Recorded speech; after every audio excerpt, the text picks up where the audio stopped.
Hello guys. So as suggested by one of the users, okay, I'm going to show you sorry, I've incremented the microphone volume. I hope it's okay now. Just a second, I have to disable something. Okay, good. So let's get back here. Okay. Last time we saw coding conventions, and yeah, sorry, I have to finish what I was saying. Basically, next time I hope to have also a new microphone, so the audio will be better. I hope by now that the volume is a little bit higher. I don't want to increase it too much because I think that there's some background noise, so I want to avoid giving you too much background noise. From what I see on OBS Studio, the volume should be okay. Now, today we're seeing basic types. So basically, let's start reading what we have here. And the basic types in Kotlin are numbers, booleans, characters, strings, and arrays. And this is what we're seeing today. So in Kotlin, everything is an object in the sense that you can call member functions and properties on any variable, while certain types have an optimized internal representation as primitive values at runtimes, like numbers, characters, booleans, and others. They appear and behave like regular classes to you. So in this section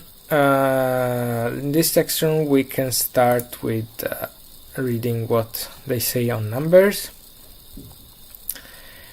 Basically, you can have integer types. So integers are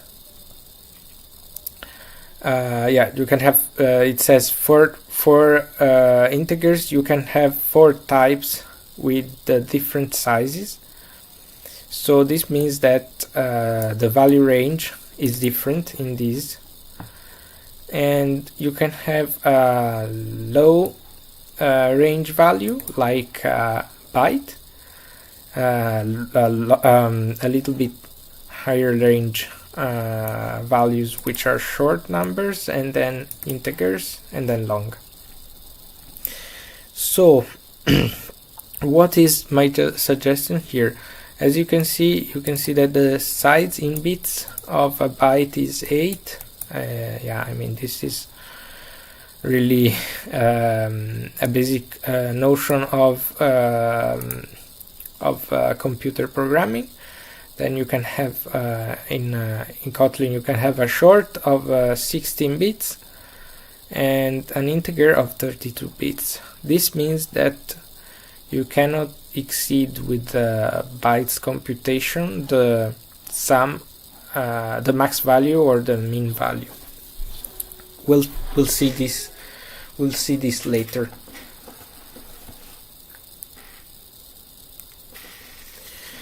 So let's start with the bytes. Let's see a representation of a byte. Let's see what they're saying also here. Kotlin provides a set of built-in types that represent numbers. That's what we just said. Let's see, read what they have here. When you initialize a variable with no explicit type specification, the compiler automatically infers the type with the smallest range enough to represent a value starting from integer. So if it is not exceeding the range of integer, the type is int. So this means that if you exceed int, range, then it will define long. I hope if I got this properly. Yeah, if that's what it says. If it exceeds, the type is long. To specify the long value, explicitly append the suffix L to the value. Okay, well, we can see this now. Let's open our IDE. I'm also preparing the Git structure for this project so that you can see the code in a repository. Let's try on, yeah, remember the product implementation that we created last time? What we could do is define a product ID, and we can create the property here, private val product ID, and or actually, since it's an ID, we might pass this ID inside the constructor directly, and inside the constructor we have to tell the type of the ID.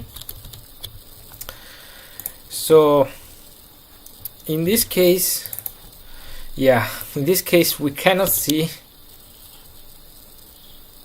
what they're saying here, so we cannot skip specifying the type in the constructor. So I think we have to create a variable also here to show the example. Product ID inner product ID. Let's do like this. What it's saying is that if I don't specify anything when I assign this number to this property, then it will be an integer by default, as you see here. It's an integer. If I want it to be a long, then I have to type an L at the end of it, and this way it will be defined automatically as long. And so let's do something like this, int long, right? And if I want to see the ranges, what we could do is private val inner product ID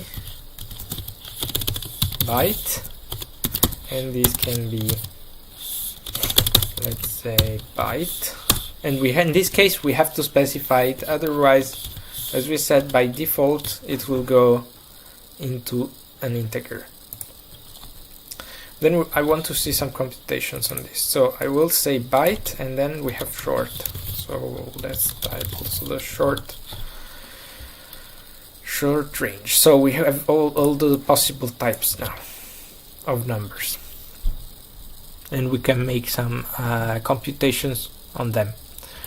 So when you initialize a variable with no explicit, we just read this, sorry. Explicit type specification triggers the compiler to check the value not to exceed the range of the specified type. So if I imagine that if we exceed the type specification, it should trigger an exception.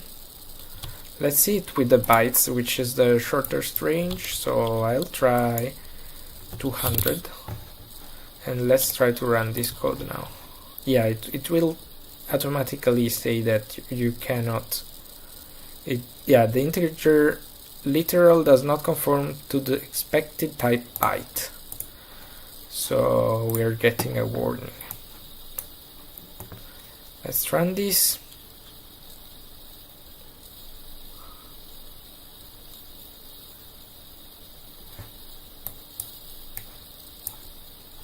Because the byte range, as we said, is from initializer type mismatch expected Kotlin byte, but actually is an integer. So it is saying me this is an integer, change the type. If I change the type as suggested, it will work. That's pretty nice. So also if I do 128, if I do 127, it's okay, because we are in the range, also with negative numbers, as you see. So yeah, just for you to understand, the size in bits is equal to 2. So the range of the byte is 2 to the power of 8, and since we can have negative numbers, they decided to start from minus 128 and go to 127. So 2 to the 8 equals 256, and if you divide by 2 this number, then you get 128. Since you have the 0, the range is 128 to 127, right? Same goes here, so 2 to the power of 16 divided by 2, and you get this number, and then you get this number as positive, because yeah, you have the 0, so this will take one space in the range. All right, let's run this now. It should work. No, it's still not working. What did we do wrong? Oh gosh.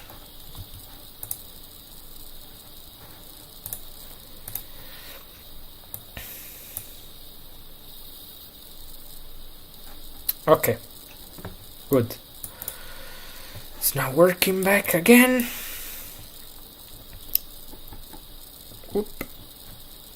Introduction, inner prototype. Okay, so let's see what they say next. In addition to integer types, Kotlin also provided unsigned integer types. For more information, see unsigned integer types. We can see it later, so we'll skip it.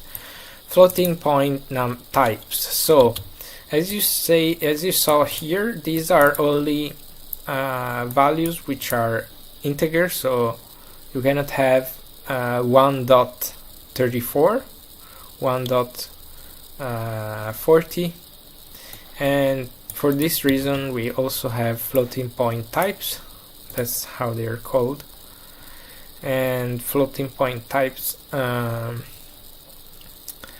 are of two types: float and double. Double means double precision, so instead of a float which is 32 bits, you will have 64 bits. Okay, so before seeing this, let me check very quickly what we have.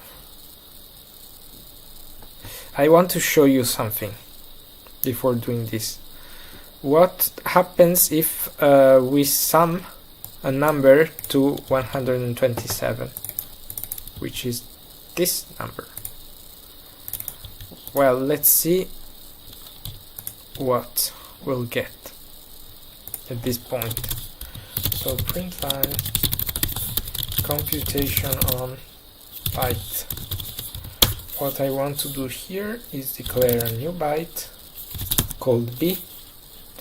Then we take the product ID. This is just for the purpose of learning. So we sum 1, and as you see here, it will say this is now an integer.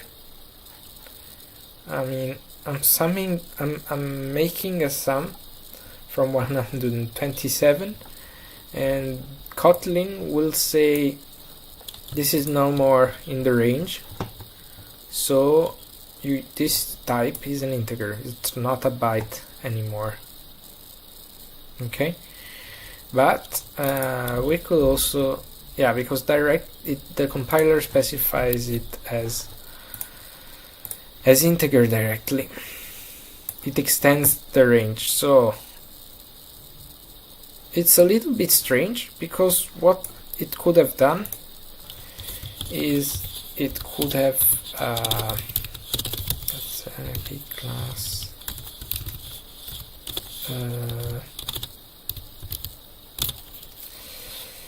I always forget if this is the way to take the type. Let's see it. Quadrant fraction not available. Okay, let me check again how to take the type of the in Kotlin.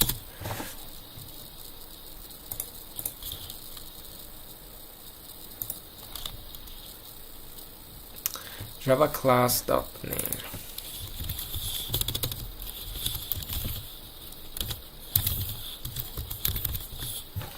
Should be this way.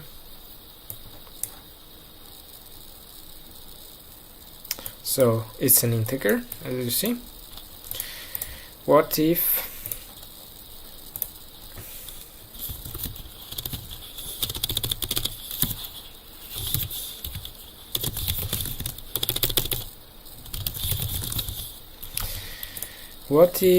we do, instead of this, we say VB and we specify as short. That's interesting. So since we're exceeding this range, Kotlin automatically assigns this as a byte. Sorry, as an integer. So you cannot do short. You cannot sum one unless you also convert this number to short.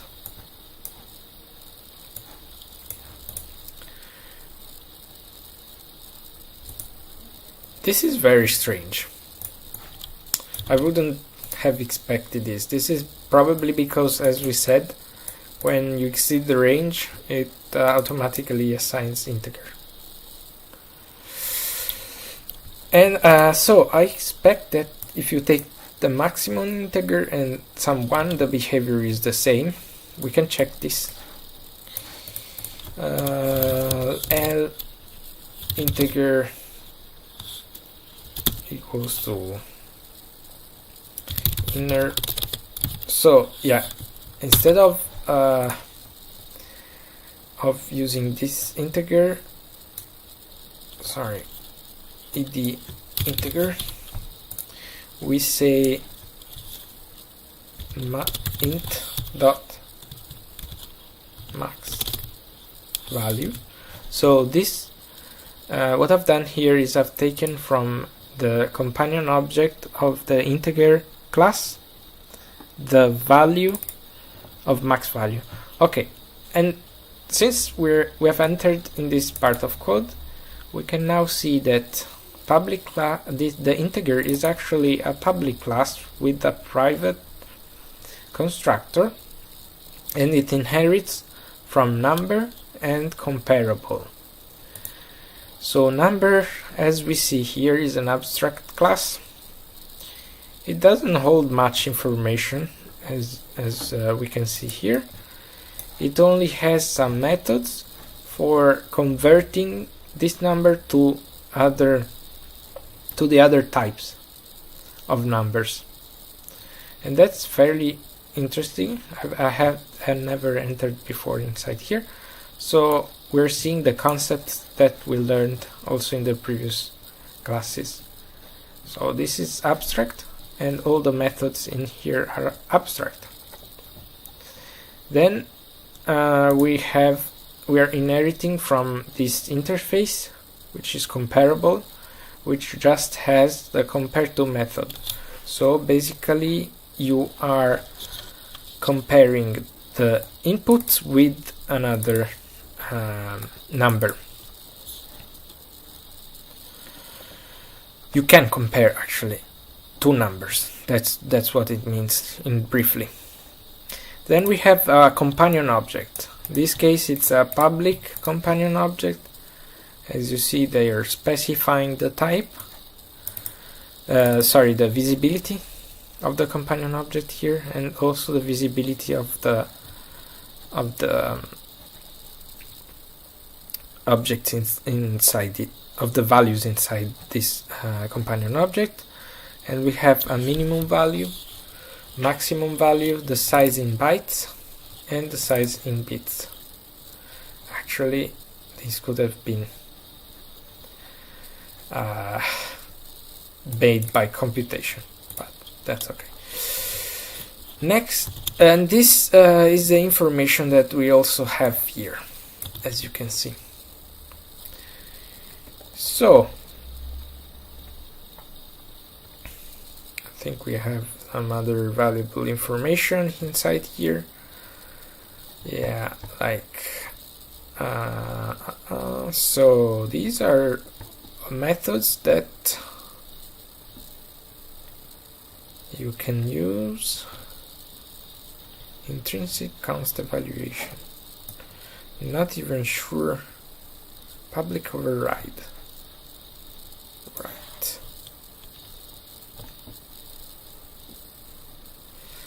I'm not sure why we don't see the implementations, but what we need to know is that that's how I've found out that we can access the max value without copying it. Here we can access it in this way. Then we'll add 1, and as you see, okay, now it's saying something different actually. It is saying that we are leading to an overflow, so we're adding to 1 to the integer is behaving not as before. We're not getting along by default in this case. If we suppress the warning, let's see what happens. Okay, I've already added that. Let's see what happens. Yeah, we're not printing it. Sorry. Int max value.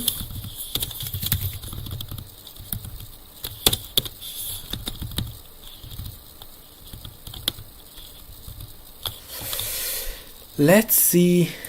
Okay, we have to print L.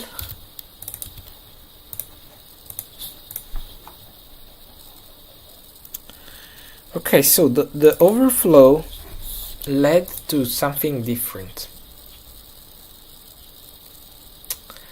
So overflow. So the overflow is only happening here. So when we add 1 to the integer, it goes to the minimum value in the range. So it's leading to what is called an integer overflow. I would have expected these types to behave the same way, but they're not. So basically, in bytes, if you add 1, as we saw, you get an integer, unless you explicitly convert this number to something else. Yeah, actually, yeah, this is because we're in the range that it works.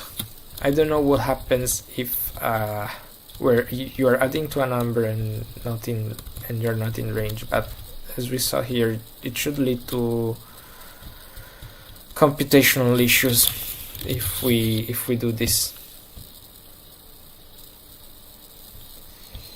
Should lead to computational issues.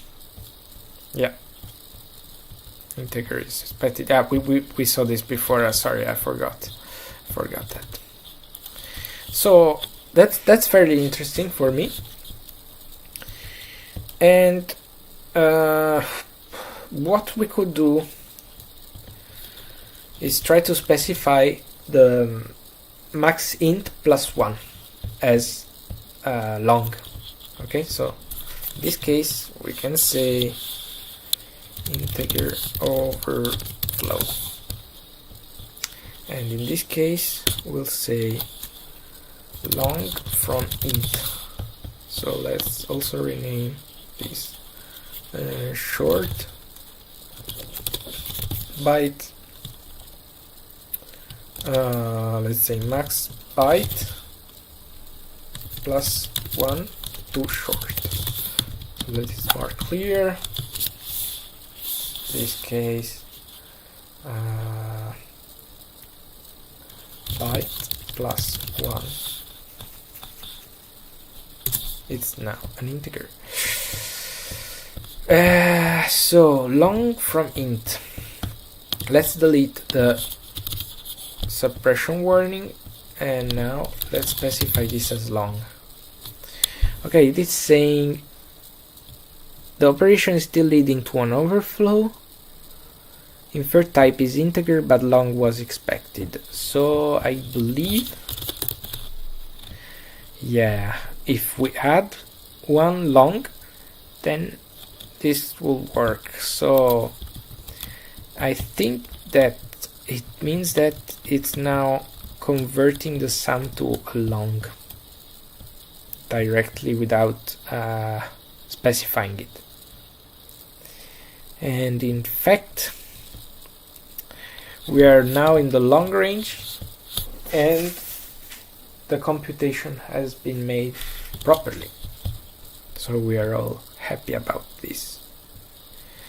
Do we want to bring it further? Do we want to add one to the long? Let's see. Probably we'll have compression, long overflow, but let's see. That's what I expect now. So let's do it from scratch. Val long overflow, I think. Long overflow. Long, we take long max. Okay, yeah. But wait. Long overflow.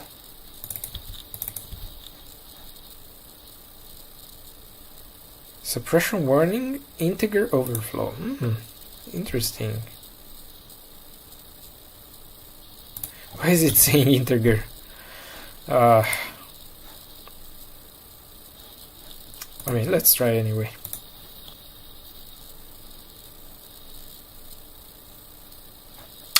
Yeah, here we don't have the overflow actually. Int max value plus 1L, and here, oh, that's why I have to sum 1L, and it still says integer overflow. Interesting. Let's see what happens now.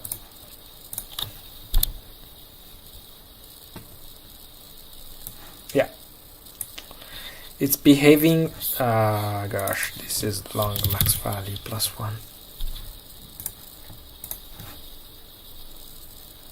It's behaving as the integer overflow, but it's for long type, so the suppression warning is wrong.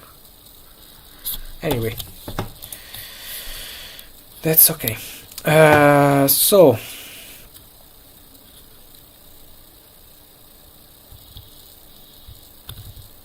let's now go to the floating point types. So yeah, probably we should make a new file, but maybe I'll refactor this for the next lesson. So for real numbers, Kotlin provides floating point types float and double, as we said before. How can I stop the notifications? Stop notifications.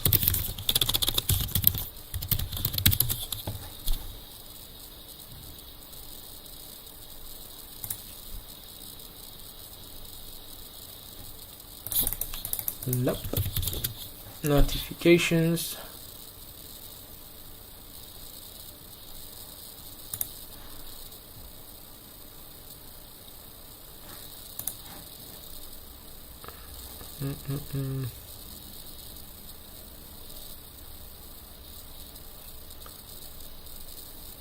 Oh, I look like a noob. Cannot find the panel.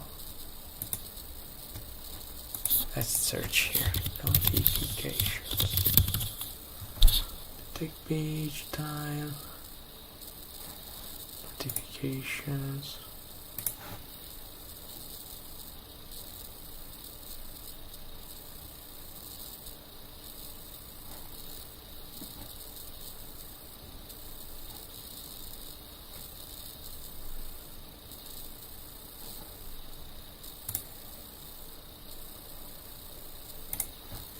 System notification. Okay.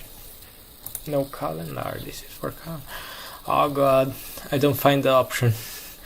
Anyway, let's keep on working. I'll see that. Notif.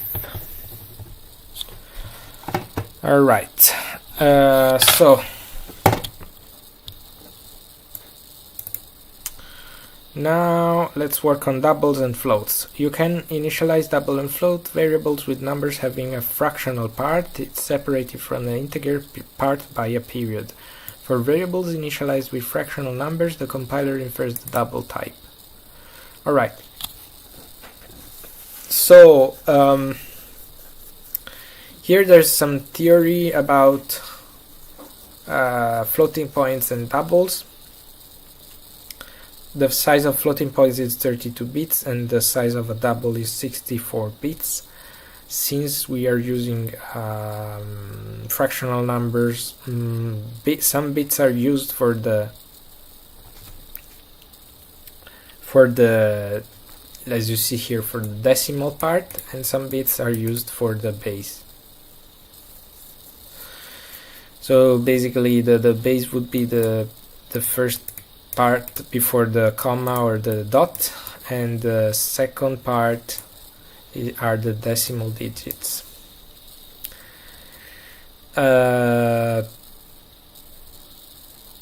What we can see is that by default, if you specify the number with a dot, it will return a double, and you cannot specify a double without a dot. So that will be automatically an integer, and the compiler will complain. You can specify a float if you want to, and you have to do that with an F at the end. So let's try this.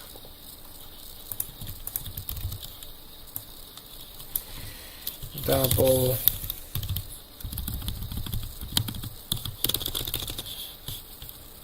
float. And here we do float dot. Yeah, we also have max value and min value for floats and doubles. So if you specify, if you don't specify the type, in case of a float, see this in the initializer. Call F 3.4.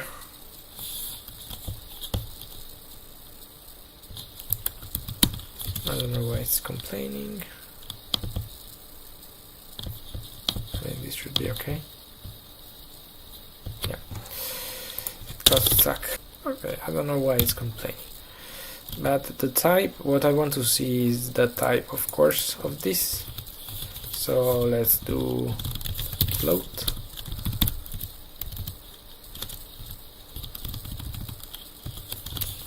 By default, Java class dot name. Right, so 3.3.14. These, yeah, sorry. So by default, you get a double, as we say in the example. And if you want to specify like float, you can do that with an F on at the end, and that will also work out. Good. Unlike some other languages, there are no implicit widening conversions for number in Kotlin. For example, a function with a double parameter can be called only on double values, not on float, integer, or other numeric values. So, for example, a function with a double parameter can only be called on double values, not float, integer, or numeric values. Okay. So what it's saying is that if you try to call, so basically we have a set of values which is double. Since double does not inherit from float, then you cannot pass to a double function, a function which takes as a parameter a double. You cannot pass a float because the compiler will complain. So we can test this. Test passing numbers double D. Print line. You have passed a double D.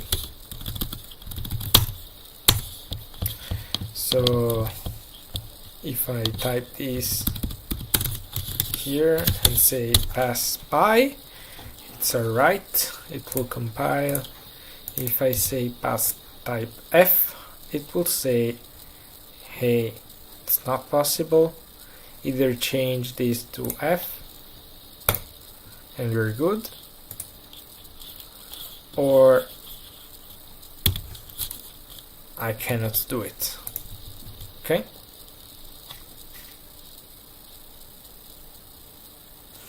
Actually, so what it's saying is that since the double is a larger, has a larger range, it still doesn't matter to the compiler. You have to pass a double to this function if you want to compile. Literal constants for numbers. There are the following kinds of literal constants for integral values. Decimals, longs are typed by L, hexadecimals, and binaries. So what are literals? Probably they are these literals, which they mean that you can specify this type of suffix or prefix to a number, and this way they will be converted to the number that you wish to have. Let's make an example which might be easier. Pi. So let's do, we skip the long, we do the hexadecimal. Hex value is, if we specify this in hexadecimal format, it will still be an integer, because it will convert this to the integer range, let's say. If we do the same with the binary number, for example, we do bin value we can have b 0b, sorry, and then we can have, I don't know, 10, which will be a value of 2, of 4, sorry. So let's try and print them.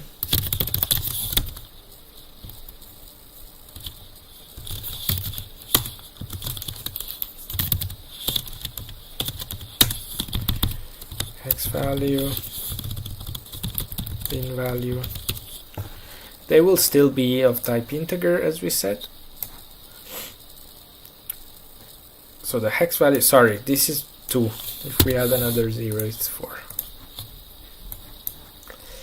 So hex value and bin value are printed out properly, and they are integers. Kotlin also supports a conventional notation for floating point numbers. So you can say x, to the power of 10, for example. Let's try this on a double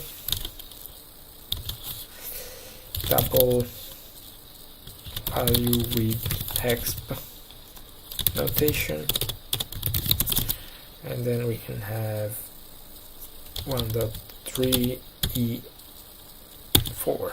So this means 1.3 to the power of 4 should be something like this.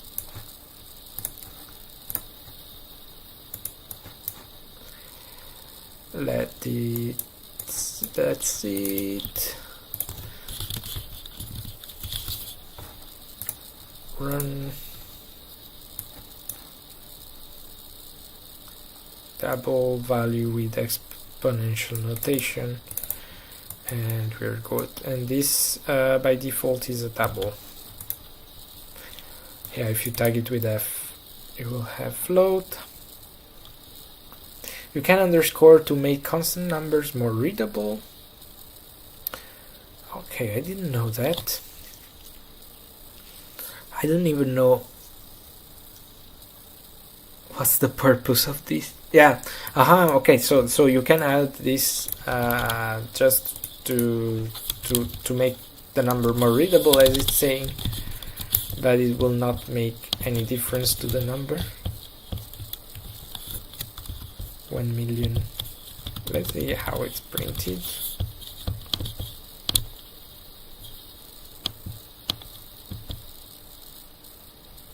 Yeah, it's still printed this way, but if you read it in code, it's easier to read. So what else? We have numbers representation on the JVM. So on the JVM, numbers are stored as primitives, and so integers and tuples, and so on. Exceptions are cases when you create a nullable number reference, such as integer, with Elvis, not Elvis, but nullable, a nullable integer, or use generics. In these cases, numbers are boxed in Java classes integer and tuple, and so on. Alright, so boxed A equals another boxed A, it will say true. Boxed A equals another boxed B, and it will say false.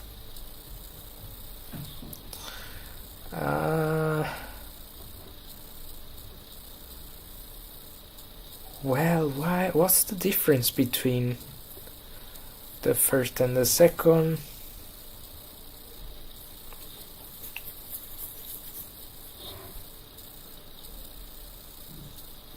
I'm still trying to figure it out. What's the difference here?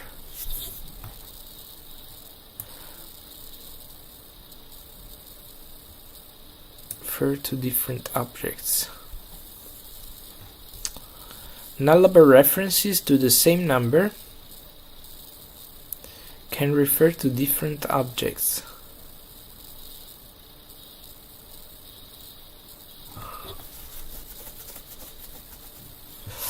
Let me try and run this, because I'm not getting the point.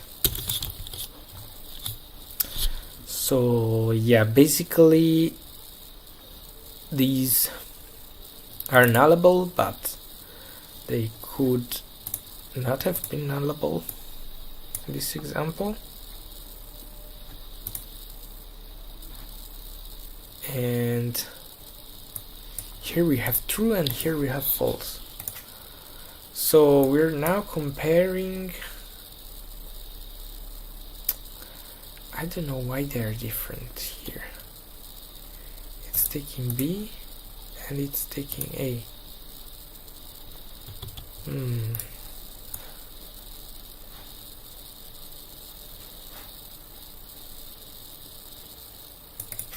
Integer and double and so on.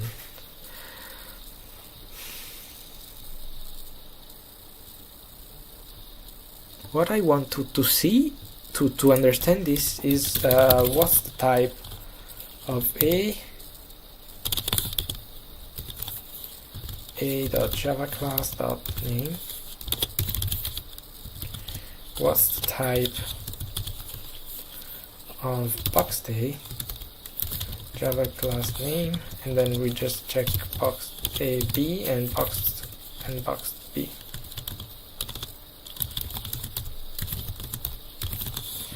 Right, so I just see something interesting here. Sorry, boxed b. Yeah, we have to check the nullable. Let's run this.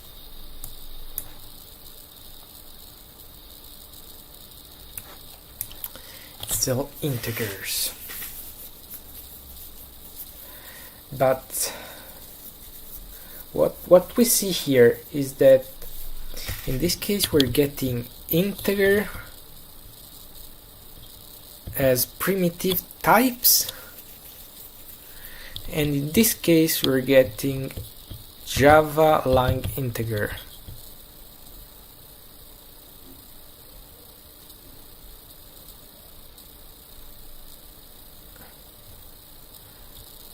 So in this case numbers are boxed in Java classes, integer and double and so on.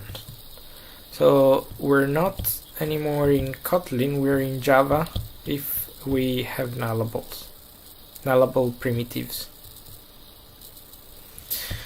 That's interesting. So why it's not clear why these are different. I mean,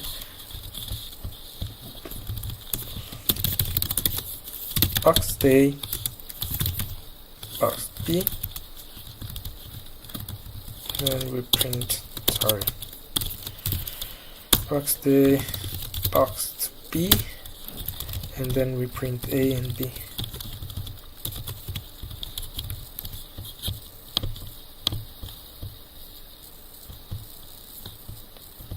So yeah, the values are there. Probably we have to do something like this.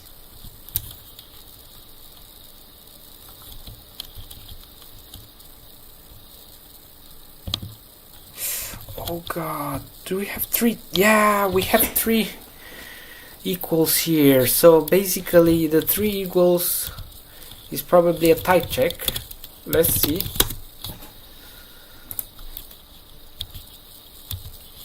Yeah, referential equality, a check for two references pointing to the same object. So I didn't know this. It's in a later lesson. Basically, you have structural equality, a check for the equals function to check the values, and if you have referential equality, which is a check for two references pointing to the same object. So it will basically check if the A and box A are pointing to the same object. In this case, it's saying, hey, box A and A are not another box A are not pointing to the same object because we have Java representation of that object, and the representation is pointing to a different object. So let's try and sum this up so that we see it more clearly.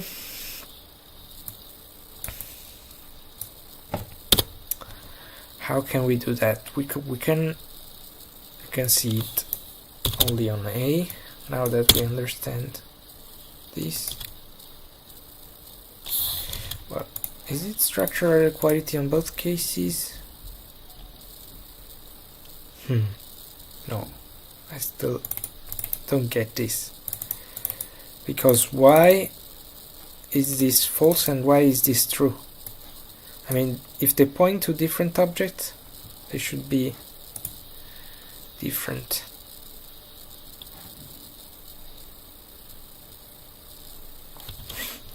Let's do so 10. I want to see just A, so let's say class of A, class of box A, and class of another box A.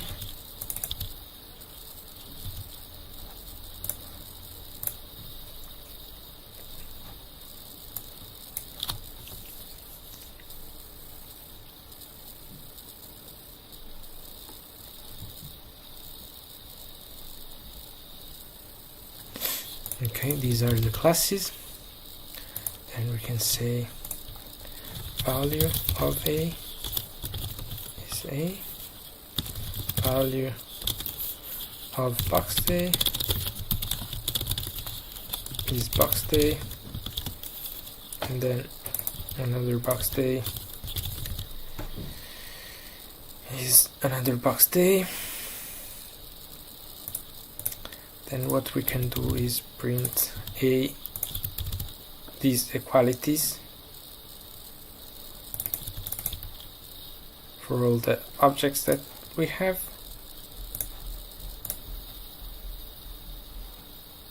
So the first one is giving false.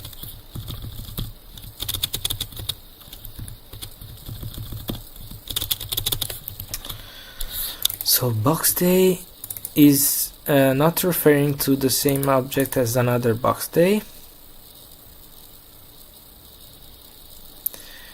A is referring to the same object as another box A and box A.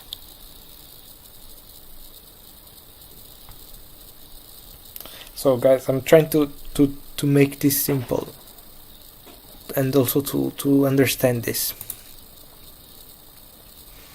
because probably here is with memory, due to memory representation of the integer in the JVM. So what's happening here is that A is let's write it here. So A is represented in memory, let's say, as 0xA. Okay, then we have not represented, has an address in memory of 0xA. Then we have box A has an address in memory of 0b, and 0xb points to 0xa. and then we have another box day has an address of 0xc, and 0xc points to 0xa. So the value in all cases will be equal. We're sure for it. We're sure of it. So yeah, if I just do this, you will see it. So yes, the values are equal, but the reference of box day is different from that's what we have here. Okay, so I'm getting this. Probably I typed it wrong. Crap. So A and another box day have a different, have the same reference in memory, and same for A and box day. But box day and another box day have a different reference in memory.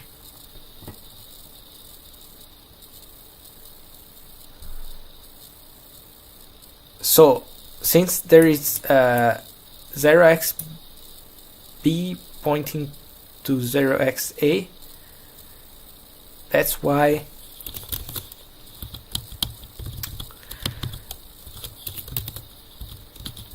we're seeing that the reference is the same,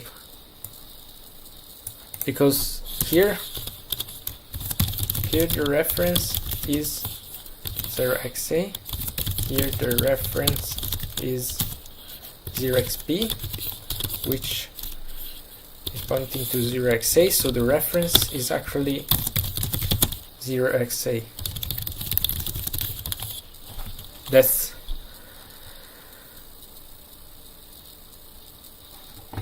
That's what we have here.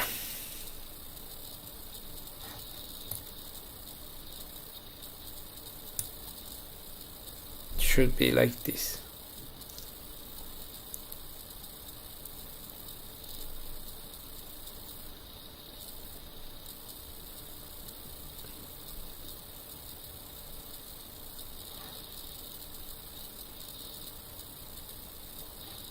Should be something like this. I mean, I will double check this if there is an explanation.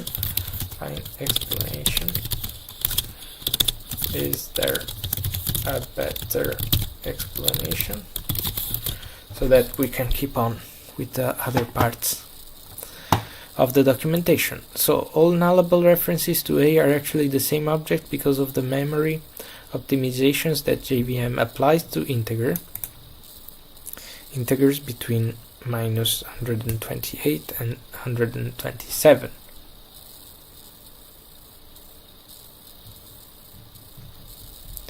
So all nullable references to A are the same object because of the memory optimization that JVM applies to integers. It doesn't apply to the B references, so they are different objects. Okay, so it's specifying here what's happening, because the JVM applies an optimization to minus 128 and 127, but this is not applied to the B references, and so they are different objects.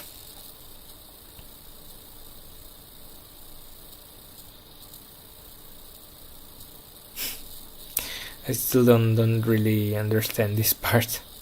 It's something deeper with the compiler, I think.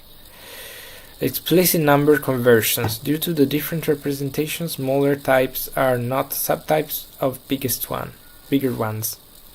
If they were, we would have troubles of the following sort.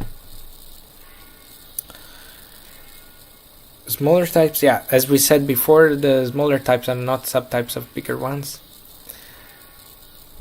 this print false because implicit conversion, okay, which yields to Java long, and this print false because the equal checks whether is long as well. So we can do this. It should be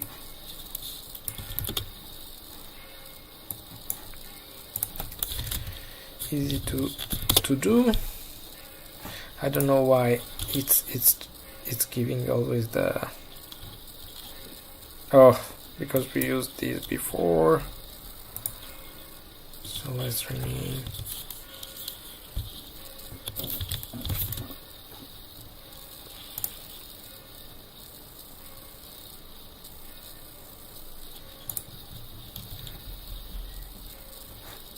It doesn't even compile. So I don't know why they're saying this should work. Probably the documentation is not updated.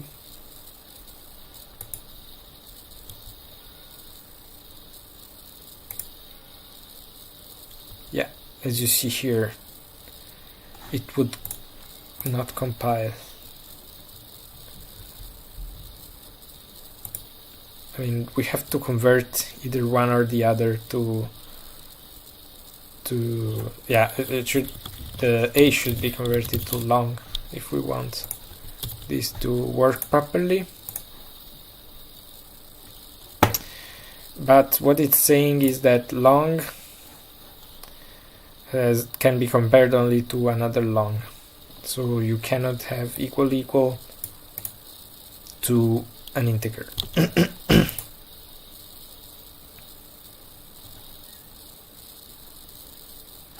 So you have to convert the integer, the smaller type, let's say, to a bigger type, as we're doing here.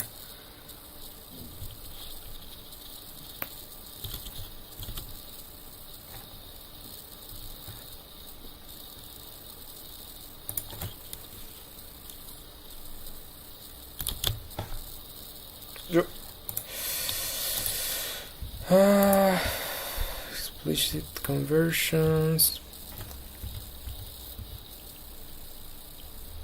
Yeah, and also as a consequence, as you see here, if you want to change the type of a variable,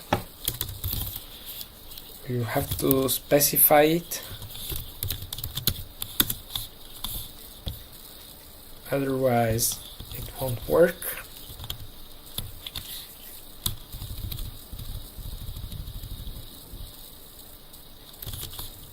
Like, yeah, that's more what they want to say.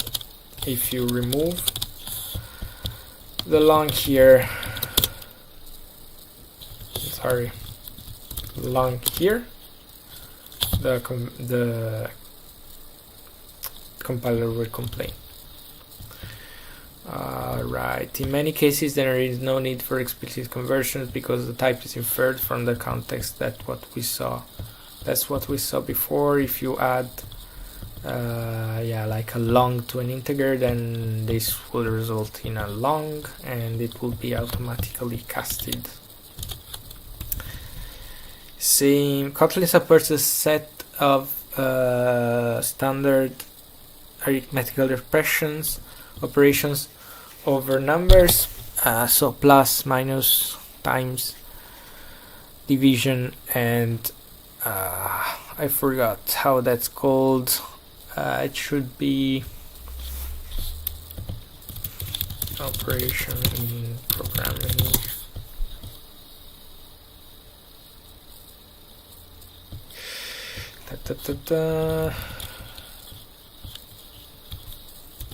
The module, right? The module operator.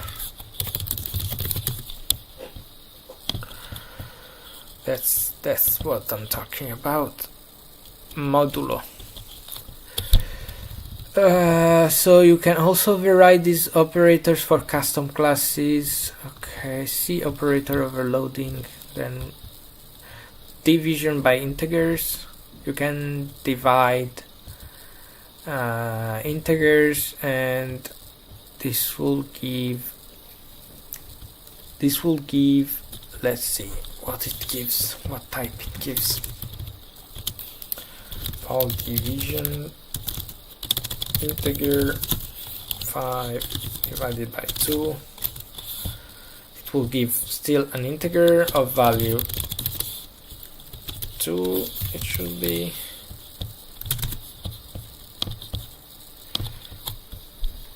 So here it's respecting, I would say, the type that we're giving.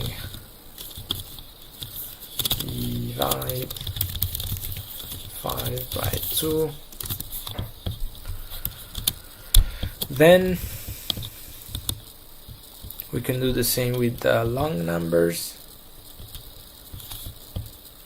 and if we specify this as long, so we specify 5L, then it will give a long by default.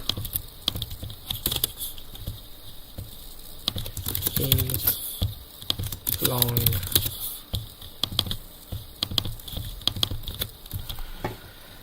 next. Yeah, we can specify to double. This would be applied. Let's see what happens.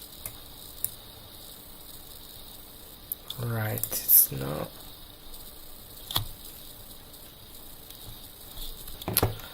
It's still giving 2.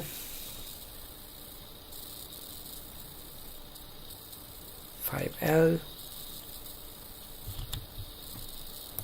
long, okay. Yeah, we're doing it with long, sorry, not with floats. So this is still, as for integers, it's just with a bigger range. Division with doubles should give the comma. Let's try it. If I do something like this, double, I should also specify. Yeah, here it says we should specify it as double. Let's see, double, and same will be for the float. It complains unresolved reference double. Oh, sorry.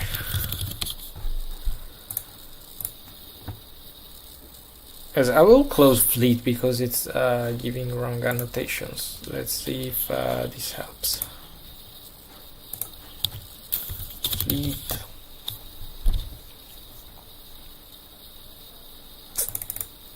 Let's open it. It is now working again.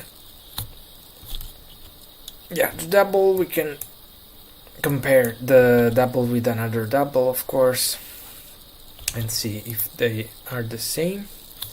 Bitwise operations. Okay, these are if you want to use bits and do operations on bits, then you can do that with these inline functions. Maybe we can see a really easy example with the end. Let's try and do like a bitwise operation. So like if we do, I'll write it in a comment first, 1 0 and this is a binary, and then we do this and this, we should get 1 and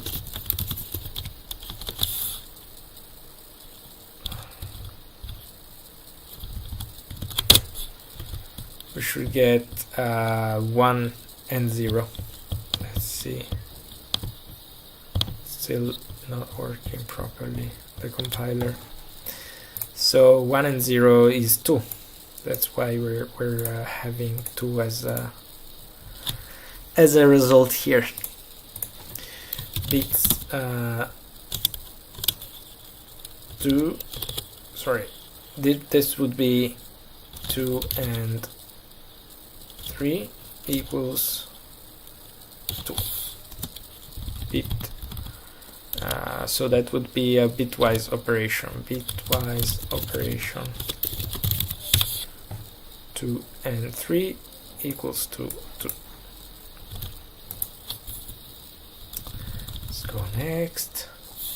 So we saw equality checks. We also have inequality check.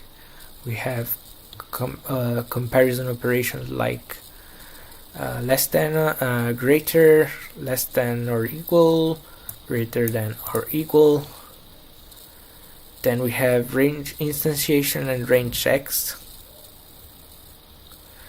We can instantiate a range in this way, and we can check if the value x is inside these ranges or not inside the ranges. When operands a and b are statically known to be float or double, or they nullable counterparts, the type is declared or inferred, or is a result of a smartcast. The operations on numbers and the range that they form follow the floating point arithmetic. Okay. However, to support generic cases and provide total ordering, the behavior is different for operands and that are not statically typed as floating numbers, for example, any comparable or connection types. In this case, the operations use the equals and compare to implementation for float and double. As a result, none is equal to itself. None is considered greater than any of the other elements, including positive infinite. Okay, that's interesting. I want to check this. Minus 0 is considered less than 0. Wow. Why? This is actually wrong in maths, I think. Why should minus 0 be considered less than 0?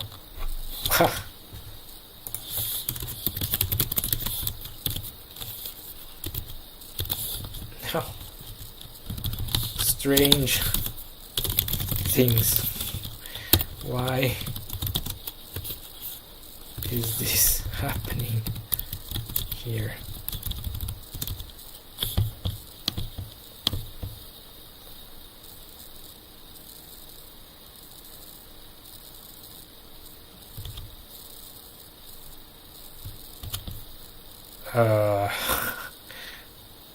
Am I doing something wrong, or that's wrong?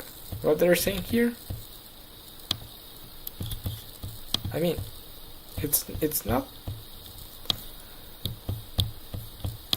less than that.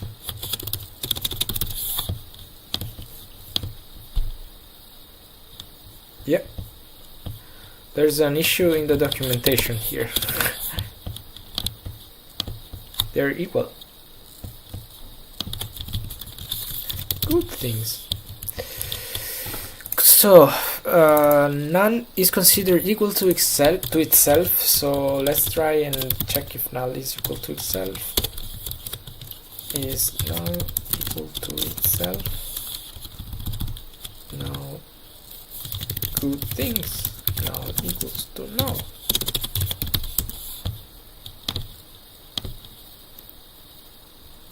Yeah.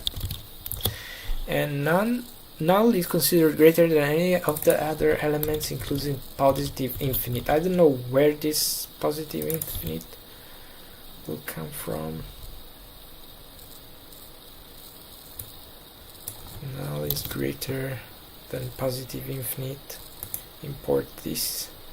Yeah, you can choose where you want to import it, from either a double in Kotlin or a double in Java or float. Let's import it. I don't remember. What? wait, we got an issue with the ID. Okay, we're back.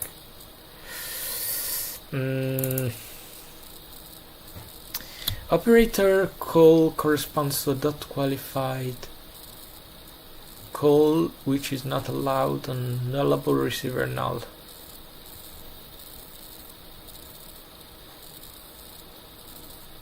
Operator modifier is required on compared to in Kotlin. So maybe instead of this, let's try to do something like integer null, but I think this will not work as well. Let's try and run it. Yeah. Use the, yeah, we have to check the type here, and of course if we check the type, I mean we will end up with an integer, and the integer will yield to a false result. So I don't think it's possible to make this comparison. I don't know if it's in an older Java version that you can do that.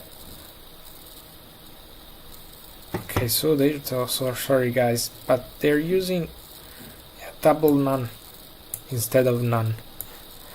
So let's see the example that they have here.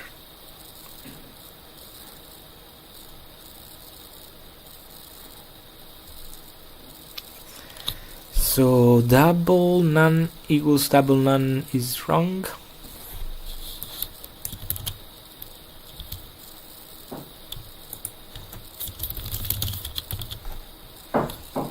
Then okay, if you do that with a list, operand not statically typed as floating number, so none is equal to itself. So the list in this case gives true. These are strange things. Yeah, this gives true. So why are they saying that it was false before?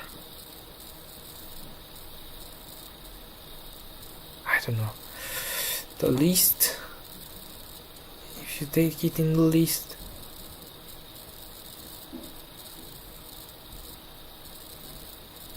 then it's false.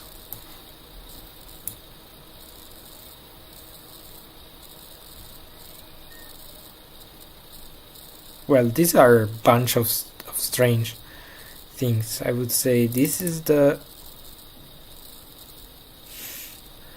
most valuable thing they're doing.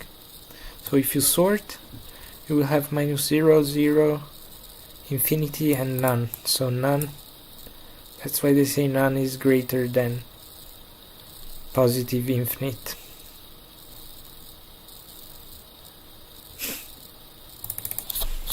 I don't know. I don't think this is very useful, but we'll type it here. So these are all strange things. Strange things. I think for today I want to stop because we have gone long. And next time we'll see all the remaining stuff. They should be quicker from what I see. Maybe strings has a little bit more sauce to it, and also arrays. So we'll probably go through all of the remaining, maybe except the arrays next time. So guys, thank you very much for watching. If you want to see the recap, as always, go to the Black Wizard GitHub IO and courses, and here you can find the slides recap. I haven't made the last recap, we're still in idioms, and I will add coding conventions and number types as soon as I can. Okay, so thank you very much for watching, and if you have any question, please let me know in the comments, and if you want to, you can subscribe and catch up with the later live streams. So thank you all. Bye.